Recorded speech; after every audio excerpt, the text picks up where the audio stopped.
October 6 രാവിലെ വരെ 17 കുട്ടികൾ മരിച്ചു എന്നാണ് റിപ്പോർട്ട്. ആ റിപ്പോർട്ട് ഇനി ഏതെങ്കിലും ചവറ്റുകുട്ടയിൽ എറിയുകയാകും നല്ലത്. കാരണം ഇതിന് മുൻപുണ്ടായ നൂറുകണക്കിന് ശിശുമരണങ്ങളുടെ കാരണവും അന്വേഷിക്കുക തന്നെ വേണം. മധ്യപ്രദേശിലും രാജസ്ഥാനിലും മാത്രമല്ല മറ്റു സംസ്ഥാനങ്ങളിലും ശിശുമരണങ്ങൾ ഉണ്ടായിട്ടുണ്ട്.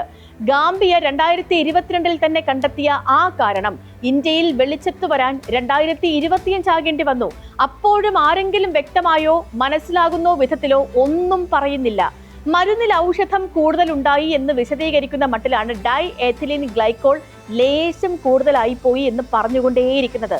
ഇത് സർവ്വ സംവിധാനങ്ങളെയും വെല്ലുവിളിച്ചുകൊണ്ടുള്ള കൊലപാതകമാണ്. അമിത ലാഭം ഉണ്ടാക്കാനായി വില കുറഞ്ഞ രാസവസ്തുക്കൾ ഉപയോഗിക്കുന്നതിലൂടെ സംഭവിക്കുന്നതാണിതൊക്കെ.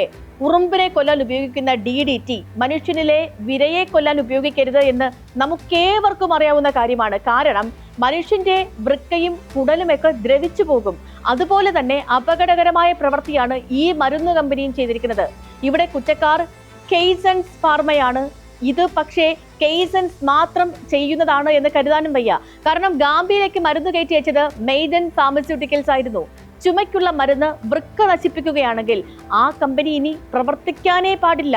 ആ കമ്പനിയുടെ നടത്തിപ്പുകാർ നിയമം അനുശാസിക്കുന്ന ഏറ്റവും പരമാവധി ശിക്ഷയ്ക്ക് അർഹരാണ്.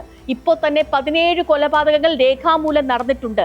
കൂടുതൽ അന്വേഷിച്ചാൽ ഒരു പക്ഷേ ഈ കൊലപാതകത്തിന്റെ എണ്ണം വർദ്ധിക്കുമെന്ന കാര്യത്തിലും ആർക്കും സംശയമില്ല. സ്പോട്ട്ലൈറ്റിന്റെ മറ്റൊരു വിഷയമായി നാളെ വീണ്ടും ഇതേ സമയം.